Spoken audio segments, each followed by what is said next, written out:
2022 സെപ്റ്റംബറിനാണ് ഋഷികേശിലെ ഒരു കനാലിലെ ഈ പെൺകുട്ടിയുടെ മൃതദേഹം കണ്ടത്.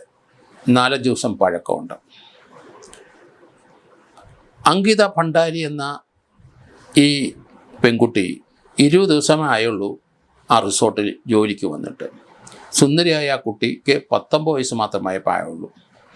ആ കുട്ടി ഏകദേശം 20 ദിവസം അവിടെ ജോലി ചെയ്തിട്ടുള്ളൂ. വന്നപ്പോൾ മുതലേ പുൽകിതാരിയെയും അവിടെ റിസോർട്ട് മാനേജരും ഈ പെൺകുട്ടിയെ വളയ്ക്കാനായിട്ട് നോക്കി.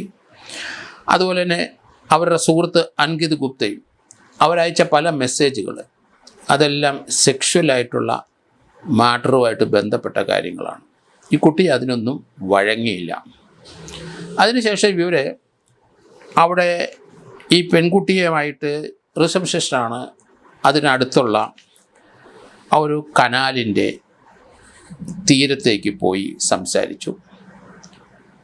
അവിടെ വെച്ച് ആ പെൺകുട്ടി കരഞ്ഞുകൊണ്ട് നിലവിളിക്കുന്നത് വേറൊരാൾ കേട്ടു.